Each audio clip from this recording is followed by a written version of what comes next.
The plague came without warning. One day humans walked through their cities, laughed with their families, and dreamed about tomorrow. The next day, they started dying. The sickness moved like fire through dry grass. It jumped from person to person, from city to city, from continent to continent. Within 6 months, 4 billion humans were dead. The Velthari Dominion had created the perfect weapon. Their scientists had worked for decades to design a disease that would only kill humans. They released it through infected trade goods sent to Earth. By the time anyone understood what was happening, it was already too late. Admiral Kenji Oduja stood at the window of his command station, orbiting Mars. He was a tall man with gray hair and tired eyes. 3 months ago, he had a wife, 2 sons, and a daughter. Now he had nothing but memories and a fleet of damaged ships. He pressed his hand against the cold glass and looked toward Earth. Even from this distance, he could see that something was wrong. The planet looked the same, but he knew the truth. Half the people who once lived there were now buried in mass graves. His communication officer approached him slowly. She was young, barely 20 years old, and she had lost her entire family too. Everyone had lost someone. Many had lost everyone. Sir, she said quietly. The Galactic Council is meeting. The Velthari ambassador is speaking. Oduya turned and walked to the main screen. The image showed a massive chamber filled with representatives from dozens of alien species. In the center stood Ambassador Sethrix, a Velthari diplomat with pale blue skin and 4 arms. He spoke with false concern in his voice. "We come before this council with heavy hearts," Sethrix said. "The tragedy that has befallen humanity is beyond words. We offer our deepest sympathies to the survivors." He paused and looked around the chamber. "However, we must face reality. Humanity is broken. Their governments have collapsed. Their people are starving. They cannot care for themselves." Oduya felt his hands become fists at his sides. "Therefore," Sethrix continued, "the Velthari Dominion proposes a humanitarian mission. We will send ships to human space. We will bring food and medicine. We will help them rebuild." His forearms spread wide in a gesture of false generosity. "In exchange, human territories will come under Dominion protection. It is the merciful thing to do." The council chamber buzzed with conversation. Some species nodded in agreement. The humans had always made them nervous. Deathworlders, they called them. Creatures from a planet so dangerous that simply surviving there made them strong and unpredictable. Perhaps it was better if the Velthari controlled them? Other species stayed silent. The Kreth Collective, an insectoid race that had once suffered under Velthari rule, exchanged worried glances. They knew what Dominion protection really meant. It meant slavery with a prettier name, the Melodai Choir. Beings of pure energy who could feel emotions across great distances shimmered with discomfort. They sensed something the others could not. Beneath the grief and pain coming from human space, there was something else. Something that felt like fire slowly building in intensity.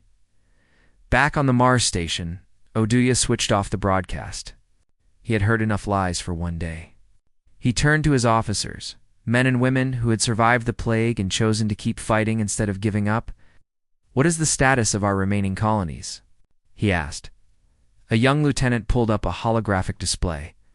"We have lost contact with 40% of our settlements, sir. But the rest are responding. They are organizing faster than anyone expected." Oduya nodded slowly. This was what the galaxy did not understand about humans. Other species might fall apart after such loss. They might surrender to despair. But humans were different. They had crawled out of ice ages and survived world wars. They had faced extinction before and refused to accept it. "Show me the industrial reports," Oduya said. The display changed to show factory outputs across human space. The numbers were impossible.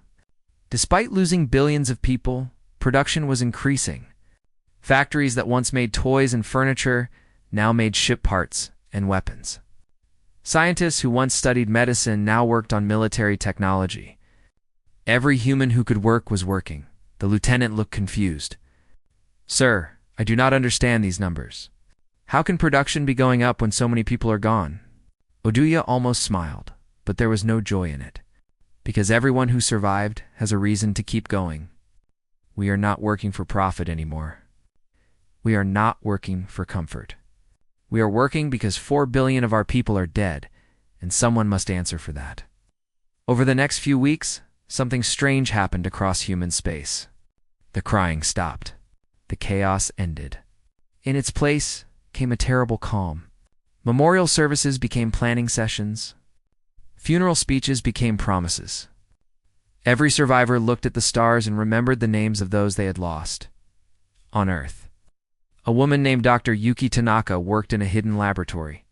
She had been a xenobiologist before the plague, studying alien life forms. She had a husband and 2 children who loved to hear her stories about strange creatures from distant worlds. Now her husband and children were ashes in an urn on her desk. She studied something very different. Her team had captured samples of the Velthari bioweapon. They understood how it worked. They could rebuild it and turn it against its creators. But that was not her plan. Revenge through genocide would make humanity no better than the Velthari. Instead, she was building something else. A cure, a vaccine. A gift that would turn the Dominion's greatest weapon into their greatest failure. Across the galaxy, other species began to notice the change in humanity. Traders who visited human stations reported strange experiences. The humans did not beg for help. They did not weep or complain. They simply worked with quiet determination, their eyes carrying a weight that made even the bravest aliens uncomfortable. A Rithkari merchant named Vosk made contact with Admiral Oduya through secret channels. The Rithkari were reptilian traders who cared about profit above all else. But Vosk was smarter than most of his kind. He saw an opportunity. "I have something you want," Vosk said through an encrypted transmission. "Star charts of Velthari space. Military positions. Supply routes. Everything you need." Oduya studied the alien's face. "And what do you want in return?" "Trade rights.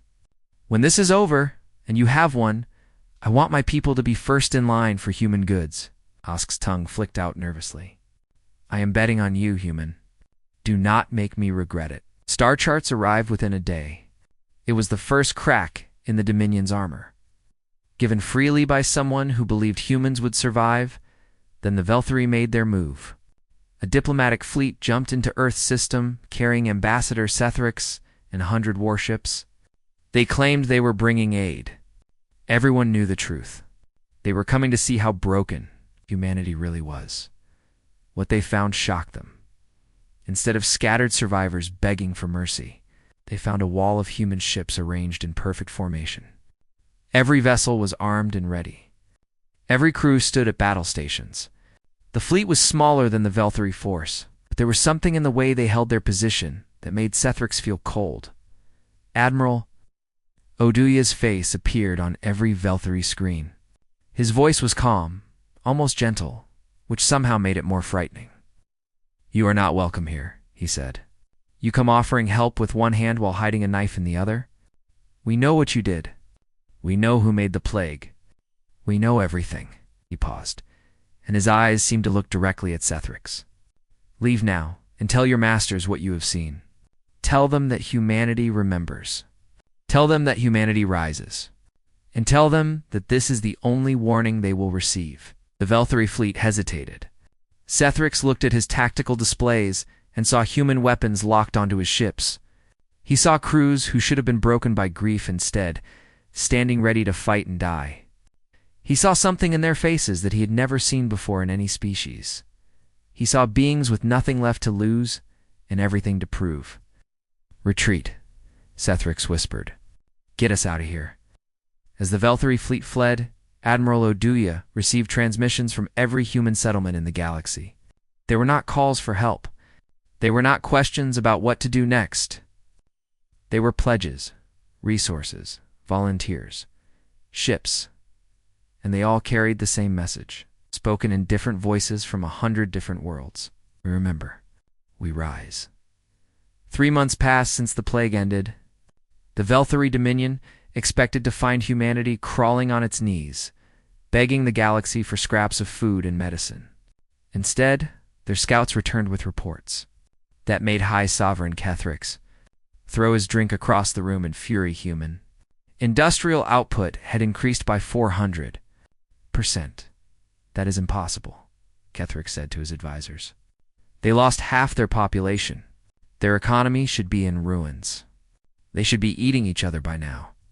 His chief intelligence officer, a thin Velthri named Vesic, pulled up holographic images of human space. Factory smoke rose from every continent on Earth. Shipyards around Mars worked day and night. Mining operations in the asteroid belt ran at triple capacity. They are not behaving like a dying species, my sovereign, Desic said carefully. They are behaving like a species preparing for war. Kethrix stared at the images with his 4 eyes narrowed. He had ruled the Dominion for 60 years. He had conquered 12 species and brought them under Velthri control.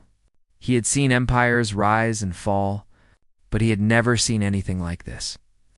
Humans were supposed to be chaotic, he muttered. Divided. Fighting among themselves? That is why the plague was supposed to work. Kill enough of them, and the rest would tear each other apart. It appears we underestimated them, my sovereign. Kethrix turned slowly to face Thesic. The temperature in the room seemed to drop. Find me the person who told me the plague would work. Bring them to me now. While the Dominion struggled to understand what was happening, humanity continued to transform. On Earth, grief and rage had become fuel for something greater.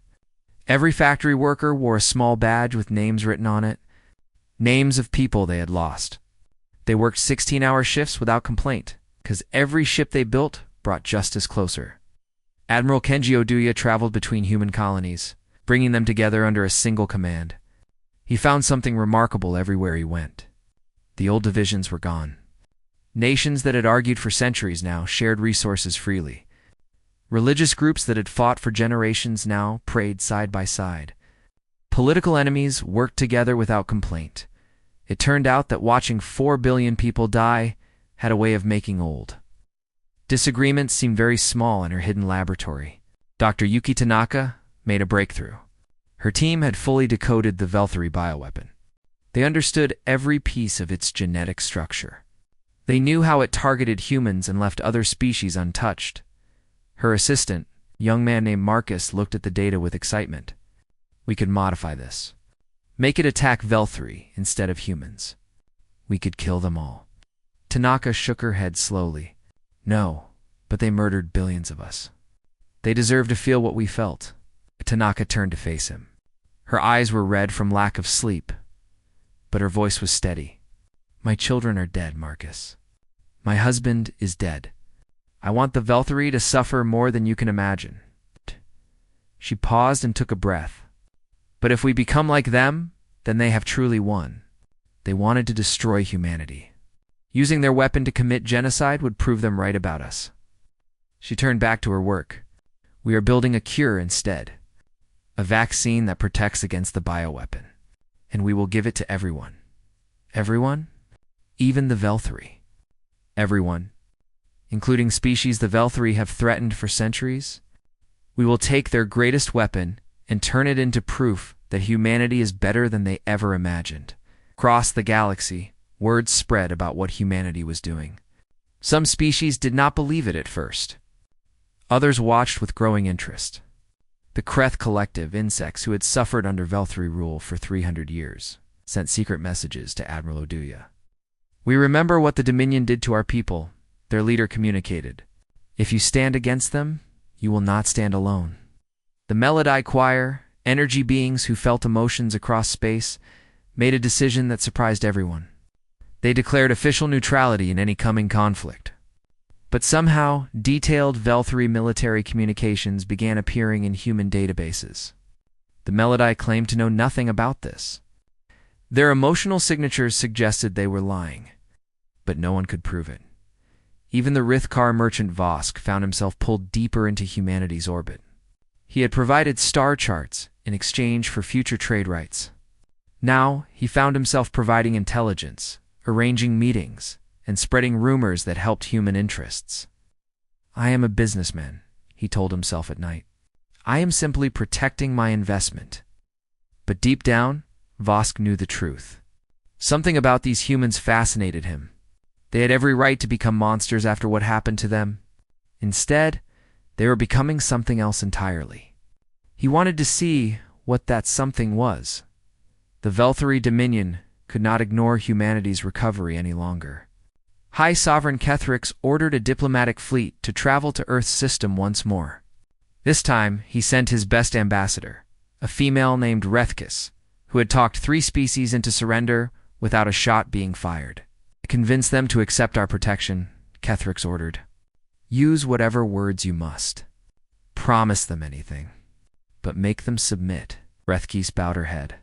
And if they refuse, my sovereign, then we will have our excuse for war. Either way, humanity ends. The diplomatic fleet arrived to find the human defenses twice as strong as before.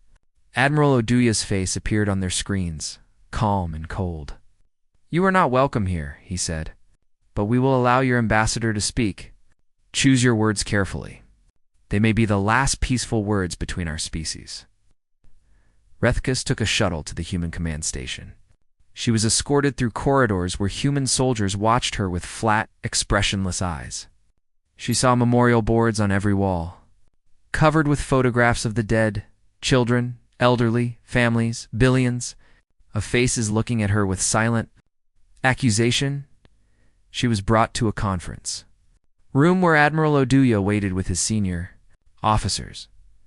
Dr. Tanaka was there as well, though Rethkis did not know who she was yet. The Dominion wishes only peace. Rethkis began with practiced smoothness. The tragedy that befell your species was not our doing. We offer protection and friendship. Oduya did not blink. We have evidence that the plague was created in Dominion laboratories. We have genetic sequences that prove Velthari scientists designed it specifically to kill humans. We have recorded communications between your military commanders discussing its deployment. He leaned forward. Would you like to see them? Rethkis felt her 4 hearts skip beats. Those must be forgeries. The Dominion would never ... stop. Tanaka's voice cut through the air like a blade. My children died choking on their own blood. Do not insult their memory with lies. The room went very quiet. Oduya spoke again, his voice soft, but somehow more threatening than any shout. Here is what will happen. You will return to your fleet. You will tell High Sovereign Kethrix that we know what he did. You will tell him that we are coming. Not today. Not tomorrow. But soon? Is that a declaration of war? Rethkis asked. No. Oduya shook his head. It is a promise of justice. We will not attack your civilians. We will not poison your worlds. We are not you. He stood and walked to the memorial board, touching a photograph of his family. But we will tear down everything your sovereign has built. We will free every species you have enslaved. And when it is over, Kethrix will answer for 4 billion murders. Rethkis returned to her fleet in silence. When she reported to High Sovereign Kethrix, she did not spin the conversation with diplomatic words. For the first time in her career, she told the complete truth. They are not afraid, my sovereign. They are not broken. They are something I have never seen before. She paused, searching for the right words. They have turned their grief into something terrible and pure. I looked into their eyes, and I saw beings who have already accepted death. They will fight until they win, or until every last one of them is gone. There is no middle ground. Kethrix listened in silence. Then he made his decision. Declare humanity a rogue species. Authorize full military action. We will crush them before they become a real threat. But as his admirals rushed to prepare for war, Kethrix sat alone in his throne room and wondered if he had made a terrible mistake. The plague was supposed to solve the human problem forever. Instead, it had created something new. Something that the galaxy had never seen before, an entire species united by loss, an entire species with nothing left to lose, and they were coming for him. The Velthari Warfleet jumped into human space with 5,000 ships. High Sovereign Kethrix had sent the largest military force the Dominion had assembled in a century. Admirals across the galaxy watched their sensors, expecting a quick victory. Humanity had fewer than 800 combat vessels. The math was simple. The math was wrong. Admiral Oduja commanded the human defense from his flagship, the Remembrance. As the Velthari fleet approached, he gave a single order. Act. Begin the broadcast. Every human ship activated its external speakers. The voice of a child filled the communication channels. My name is Sarah Chen. I was 7 years old. I liked to draw pictures of butterflies. Pause. Then another voice. My name is Amada-san. I was 34. I was going to be a father. Another voice. My name is Maria Santos. I was 82. I had 12 grandchildren, the names of the dead. 4 billion of them, recorded by survivors who remembered. The broadcast would continue for years if no one stopped it. But humanity did not need years. They only needed the Velthari to hear what they had done. On the Dominion flagship, Admiral Vectis listened to the broadcast with growing unease. He had fought many species. He had heard battle cries and screams of rage. But he had never heard anything like this. Each name was spoken with quiet dignity. Each voice was calm. It was not an attack. It was a memorial. And somehow, that made it worse. Ignore the noise, Vectis ordered his fleet. All ships advance. Destroy them. The battle began. Human ships moved in ways the Velthari had never seen. They did not fly in neat formations or follow predictable patterns. They flowed like water, breaking apart and coming together, striking weak points and vanishing before the enemy could respond. The first Velthari cruiser exploded in silence. Then another. Then 3 more. Admiral Vectis stared at his tactical display in disbelief. How are they doing this? Our ships are bigger. Our weapons are stronger. His tactical officers shook with fear. They are not fighting like a fleet, sir. They are fighting like a single organism. Every ship knows what the others will do before they do it. I was true. Humanity had spent the past months training together, eating together, mourning together. They had become something more than individual crews. They had become a family united by shared pain. When one ship moved, the others responded without needing orders. When one captain saw an opportunity, every other captain saw it too. And behind the efficiency was something the Velthari could not understand. The humans were not fighting for victory. They were fighting for the dead. Each missile carried names written on its casing. Each pilot whispered remembrances before engaging. They had transformed warfare into a memorial service. And the Velthari were invited whether they wanted to attend or not. The battle lasted 6 hours. When it ended, the Dominion had lost 800 ships. Humanity had lost 200. The survivors retreated in chaos, carrying tales of human ships that seemed to know their every move before they made it. High Sovereign, Kethrix received the news in his throne room. He did not throw anything. He did not shout. He simply sat in silence, his 4 eyes staring at nothing. How? He finally whispered. How did they defeat us? His intelligence chief Vesic had been studying every piece of data from the battle. They have changed, my sovereign. Before the plague, humans were divided and unpredictable. Now they are united in a way we have never seen. Their grief has become a weapon we cannot match. While the Dominion reeled from its defeat, Dr. Yuki Tanaka prepared for a different kind of attack. Her cure for the Velthari bioweapon was complete. She had tested it 1,000 times. It worked perfectly. Now came the hard part, giving it away. Human ships carried the vaccine to 12 neutral worlds. They offered it freely to any species that wanted it. The Kreth Collective accepted immediately.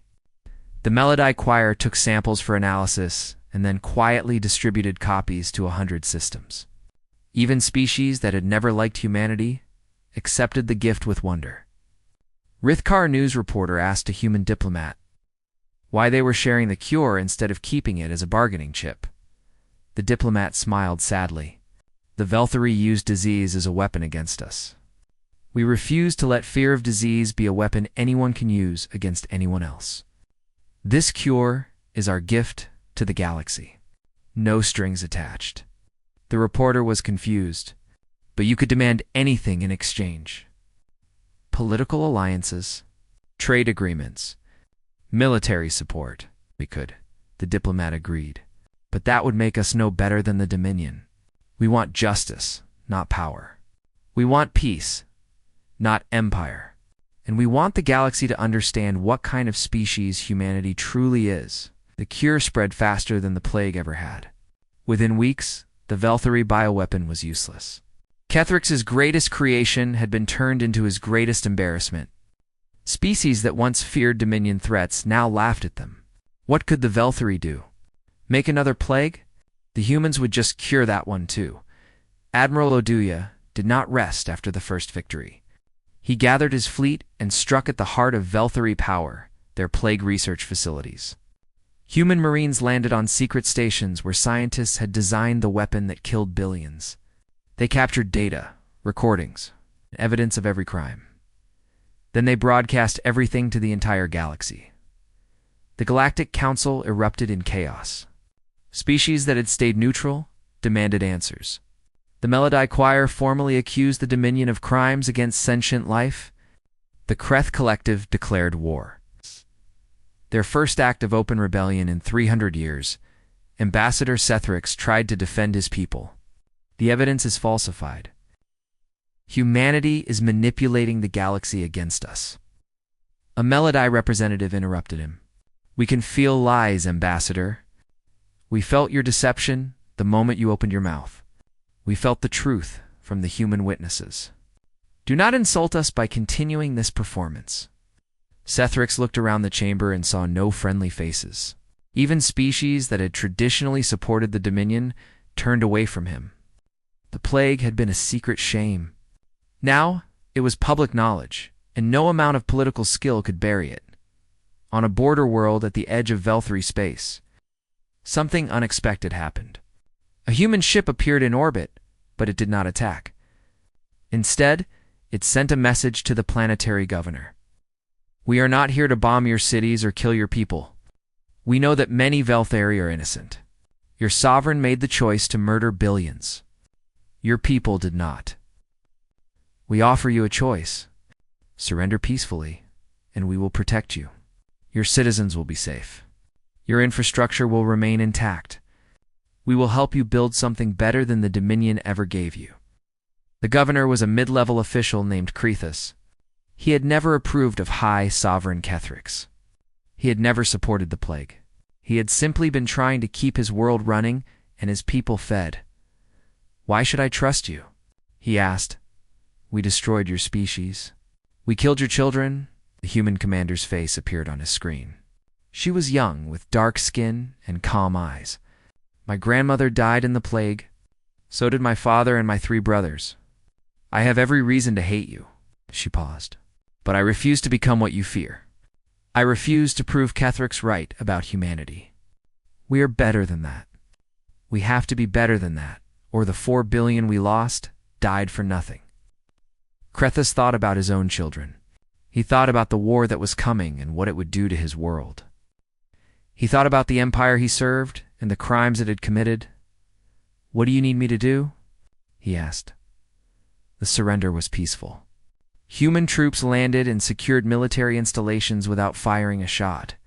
Food and medicine followed immediately behind. Within a day, Krethus was working alongside human officers to maintain order and protect civilians. Word spread to other Velthari worlds. More governors began asking questions. If the humans were truly monsters, why was Krethus still alive? Why were his people being treated fairly? Why were the conquerors sharing food instead of taking it? High Sovereign Kethrix watched his empire begin to crack from within. He sent orders for the rebellious governors to be arrested, but his own military refused to act. They had seen the evidence. They had heard the names of the dead. Some of them had families on border worlds that were now under human protection, for the first time in his 60 years of rule. Kethrix felt something he had never felt before.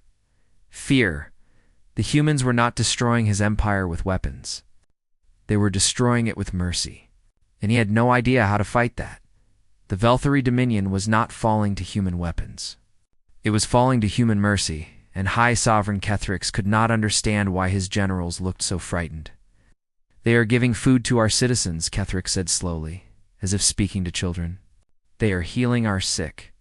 They are protecting our infrastructure. How is this a defeat?" His chief advisor, Thesic, spoke carefully. "Because it makes us look like the villains, my sovereign. Every world that surrenders to humanity is treated better than we ever treated them. The humans are not conquering our empire. They are liberating it. And the freed worlds are choosing to stay free." Kethrix slammed his 4 fists against the table. "Then we must show our people that the humans are monsters. We must force them to commit atrocities. Make them show their true nature." But the humans refused to cooperate. When Velthari military units ambushed human convoys, the humans captured soldiers instead of killing them. When Dominion loyalists sabotaged human supply lines, the humans repaired the damage and increased aid to affected civilians. When propaganda broadcasts claimed humans were eating Velthari children, the humans invited journalists to inspect their operations freely. Across the galaxy, species watched with amazement. The Kreth Collective joined the Human Alliance with their entire fleet. The Melody Choir officially broke neutrality and declared support for humanity. Even the profit-focused Rithkar traders began refusing Dominion contracts. Vosk, the merchant who had first provided star charts to Admiral Oduya, found himself hosting meetings between human diplomats and potential allies. His trading station became an unofficial embassy where deals were made and futures decided. "I am still just a businessman," Vosk told himself repeatedly. But he no longer believed it. Admiral Kenji Oduya stood on the bridge of the Remembrance and watched the tactical display. 20 species had now joined the alliance against the Dominion. Their combined fleet was larger than anything the galaxy had seen in 1,000 years. More importantly, they were not bound together by fear or conquest. They were bound together by choice and shared purpose. His second-in-command, Captain Alina Vasquez, joined him at the display. She had lost her husband and 2 sons to the plague. Like Oduya, she had transformed her grief into focus. "The Kreth are asking permission to lead the next assault," she said. "They want to free their old homeworld from Dominion control." Oduya nodded slowly. "Grant it. This is not just our war anymore. Every species the Dominion has hurt deserves a chance to fight back." The Alliance fleet jumped to the Kreth homeworld. For 300 years, the insectoid species had been forced to serve Dominion interests. Their culture had been suppressed. Their population had been controlled. Their children had been taken to work in Dominion factories. Now, they came home with fire in their hearts and friends at their side. The battle was brief. Dominion forces on the planet surrendered within hours when they realized no reinforcements were coming. Kreth soldiers walked through streets they had not seen in generations. They wept. They sang. They embraced humans and other allies as family. A Kreth elder approached Admiral Oduya after the liberation. Her shell was cracked with age, and her voice was weak, but her words carried weight. "For 300 years we believed we were alone. We believed that no one would ever stand against the Dominion. We were wrong." She pressed her forehead against Oduya's hand, a gesture of deepest respect among her people. "You have given us something more precious than freedom. You have given us hope." Oduya accepted her gratitude with humility. "We did not do this alone. Your people fought beside us. The Melody guided us. 100 species contributed what they could. This victory belongs to everyone."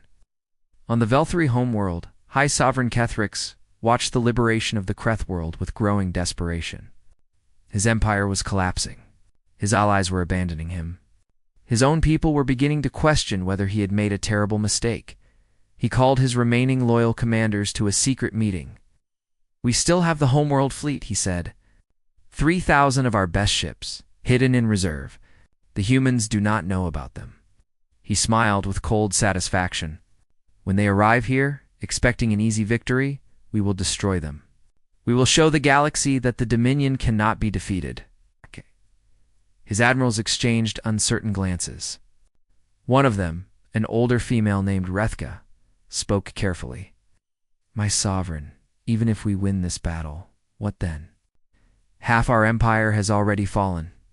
Our economy is ruined. Our reputation is destroyed. The galaxy hates us. Then we will rebuild, Ketherick snapped. We have done it before. We will do it again. With what resources? With what allies? Rethka shook her head. The humans have not just beaten us militarily. They have beaten us morally. Every species we threaten now knows they can stand against us. Every atrocity we committed is public knowledge. Even if we kill every human, we cannot undo what they have revealed about us. Ketherick stared at her with cold fury. Are you suggesting we surrender? Rethka held his gaze. I am suggesting that continuing this war will destroy us completely. The humans have offered mercy to everyone who surrenders. Perhaps we should consider... out. Ketherick's voice was quiet but deadly. Get out of my sight. All of you who lack the courage to fight, leave now. Half his commanders left the room. Rethka was the last to go. At the door, she turned back. I have served the Dominion my entire life, my sovereign. I have followed your orders without question, but I will not follow you to extinction. She paused. When the humans come, I will not be fighting for you. I will be protecting our people from your final mistake. The door closed behind her while Ketherick plotted his last stand. Admiral Oduya received a visitor on his flagship. Dr. Yuki Tanaka had requested a private meeting. It was the first time they had spoken face-to-face since the war began. They sat in his quarters. Two people who had lost everything and found new purpose in the ashes. The Alliance fleet is ready to move on the Velthari homeworld, Oduya said. Intelligence suggests Ketherick has hidden reserves. The final battle will be costly. Tanaka nodded. That is why I wanted to speak with you. She pulled out a small device and set it on the table. I have spent the past months thinking about what victory should look like. Not just winning the war, but what comes after. Oduya listened in silence. The Velthari people are not our enemy, Tanaka continued. Ketherick and his followers made the decision to create the plague. Ordinary Velthari citizens were not consulted. Many of them are horrified by what was done in their name. She looked at the device. When we reach the homeworld, I want to broadcast something. Not demands for surrender. Not threats of destruction. Something else. Tanaka's eyes grew wet, but her voice remained steady. The names. All 4 billion of them. I want the Velthari people to hear who they killed. Not to make them feel guilty, but to make them understand that those 4 billion were real people with real lives. Children who liked butterflies.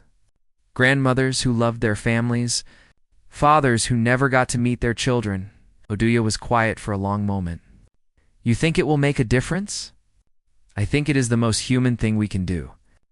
The Dominion treated our people as statistics, as a problem to be solved with disease. We must refuse to treat their people the same way. We must show them that humanity mourns, but does not hate. We grieve, but do not seek genocide. She wiped her eyes. That is how we honor the dead. Not by becoming monsters, but by remaining human. Oduya reached across the table and took her hand. My wife would have liked you. She always said that strength without compassion is just cruelty by another name. My husband said something similar. He believed that the best revenge against evil was to remain good, despite everything. They sat together in silence, 2 survivors carrying the weight of billions. Outside the window, the Alliance fleet prepared for the final battle. Ships from 100 worlds gathered in formation, united not by fear or conquest, but by the simple belief that what was done to humanity must never happen again. Broadcast the names, Oduya said finally. Let them hear who we lost. Let the whole galaxy hear. The fleet jumped toward the Velthari homeworld. The end was coming. But what kind of end it would be remained to be decided. Would humanity prove the Dominion right about them? Or would they show the galaxy something new? The Velthari homeworld sky filled with ships. Not just human vessels, but craft from 100 different species. The Kreth flew in tight formations, their wings of revenge finally ready to strike. The Melody drifted like clouds of light, their empathic powers scanning for deception. Rithkari merchant ships hung at the edges, ready to supply the fleet or carry away survivors. High Sovereign Kethrix watched from his palace and smiled. His hidden fleet of 3,000 ships was powering up, ready to emerge from behind the planet's 3 moons. The Alliance thought they had won. They were about to learn how wrong they were. All ships prepare to engage, Kethrix ordered. Today we remind the galaxy why the Dominion rules. But something was wrong. His communications officer turned pale. My sovereign, we are receiving transmissions from the hidden fleet. Admiral Rethka has... The officer swallowed. She has assumed command. The fleet is standing down. Kethrix felt his heart stop. What? The view screen activated? Rethka's face appeared calm and determined.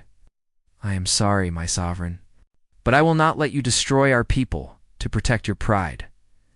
The commanders have voted. We will not fire on the Alliance fleet. We are requesting terms of surrender. You will all be executed for this, Kethrix hissed. Perhaps. But our children will live. Our species will survive. That matters more than your throne. The transmission ended. Kethrix stood alone in his throne room, his empire collapsing around him. His hidden fleet was useless. His loyal commanders were too few to make a difference. The Alliance ships began descending through the atmosphere, and there was nothing he could do to stop them. Admiral Oduya received Rethka's surrender with respect. He did not gloat or demand humiliation. He simply asked for one thing. High Sovereign Kethrix and his closest advisors must face trial for their crimes. The Velthari people are not our prisoners, Oduya told Rethka through the communication channel. You are free to govern yourselves. We ask only that those responsible for the plague answer for what they did. Rethka was quiet for a moment. You truly mean this? You could demand anything. Reparations, territory, resources. Out! But that would make us conquerors, not liberators. Oduya paused. We lost 4 billion people. Nothing can bring them back. The only thing that can give their deaths meaning is building a better galaxy. One where this kind of atrocity never happens again. Human soldiers landed on the Velthari homeworld not as invaders, but as peacekeepers. They carried food and medical supplies alongside their weapons. They set up aid stations before military outposts. Citizens who expected cruelty found kindness instead. A Velthari child approached a human Marine outside a food distribution center. The Marine was a large man with scars on his arms and sadness in his eyes. Are you going to hurt us? The child asked. The Marine knelt down to her level. No, little one. We are not going to hurt you, Ella. He reached into his pocket and pulled out a small photograph. It showed a human girl about the same age. This was my daughter. Her name was Emma. She died in the plague. The Velthari child looked at the picture with wide eyes. I am sorry, me too. The Marine put the photograph away. But being sorry is not enough. We have to build something better. That is why I am here. Not for revenge, but for the future. High Sovereign Kethrix was found hiding in a bunker beneath his palace. His own guards had abandoned him. When human soldiers arrived, he was alone, surrounded by luxury he could no longer enjoy. You should kill me, Kethrix said, as they led him away. I would kill you if our positions were reversed. Admiral Oduya waited outside the bunker. He looked at the being who had ordered the deaths of 4 billion people. He looked at the creature who had made him a widower and a childless father. I know, Oduya said quietly. That is the difference between us. The War Crimes Tribunal was held on neutral ground, hosted by the Galactic Council. Representatives from every species attended. Kethrix and 17 of his senior officials faced judgment not from humanity alone, but from the entire galaxy. Dr. Yuki Tanaka was called to give testimony. She stood before the assembled representatives and activated a recording device. I will now read the names of those who died, she said. This is not punishment. This is remembrance. Every name I speak was a person with hopes and dreams. Every name was a life cut short by the decisions of those on trial. She began reading. The chamber fell silent. For 11 hours she spoke without stopping. Name after name after name. Sarah Chen, age 7, who liked butterflies. Ahmed Hassan, age 34, who was going to be a father. Maria Santos, age 82, who had 12 grandchildren. Millions and billions of names, each one a universe of possibility that would never exist. No one left the chamber. Not even the defendants, who were forced to listen to every single name when Tanaka finally finished. Her voice was hoarse, and her face was wet with tears. But she stood tall and looked directly at Kethrix. These are the people you murdered. Remember them. Let the galaxy remember them. And let this trial show that such crimes will never go unanswered again. The tribunal found Kethrix and his officials guilty. They were sentenced to life imprisonment, not execution. Humanity insisted on this, despite objections from some Alliance members. Dead tyrants become martyrs, Oduya explained. Living tyrants become warnings. The Galactic Council reformed with humanity as a founding member of a new charter. The charter outlawed bioweapons and guaranteed the sovereignty of all species. It created response forces to prevent future atrocities. Most importantly, it established that crimes against any species were crimes against all. 20 years passed. Admiral Kenji Oduya retired to a small house on Earth, near a memorial garden where his family's names were carved in stone. He planted trees and watched them grow. He taught children about the stars and the friends humanity had made among them. He finally allowed himself to grieve. Dr. Yuki Tanaka continued her research, but not on weapons or cures.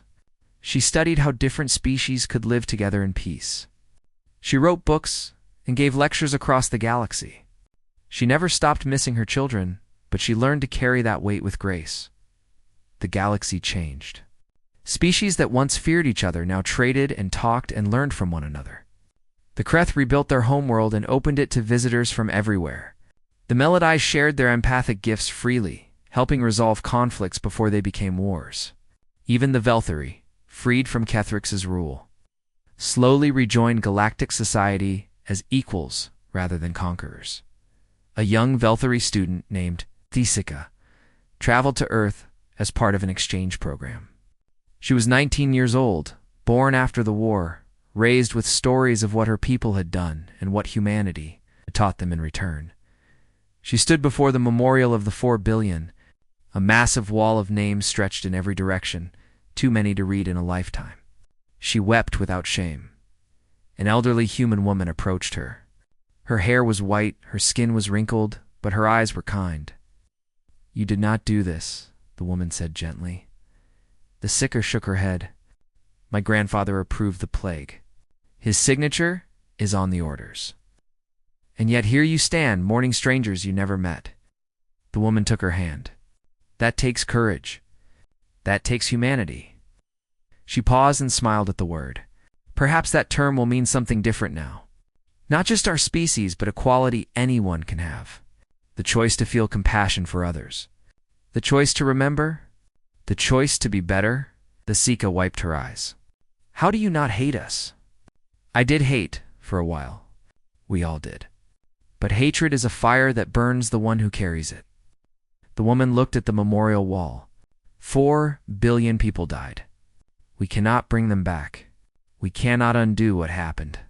All we can do is honor them by building something worthy of their sacrifice. And has it been worthy? The woman considered the question. It is getting there. Every day, a little more. Every choice, a little better. That is all any of us can do. Together, they placed flowers at the base of the wall. Human and Velthari, standing side by side, united by memory and hope. Across the galaxy, a saying had spread among species who once feared humanity. It was spoken in 100 languages on 1,000 worlds, passed from generation to generation as a reminder and a warning. Kill a human, and you create an enemy. Kill 1 billion humans, and you create something the universe has never seen. A species with nothing left to lose, and everything to prove about who they truly are. Humanity had proven it, not with weapons or conquest, but with mercy and determination. They had shown the galaxy that strength was not the ability to destroy, but the courage to rebuild, and in memorial gardens across the stars, the names of the dead were carved in stone. remembered forever by beings who had never met them, but honored them all the same.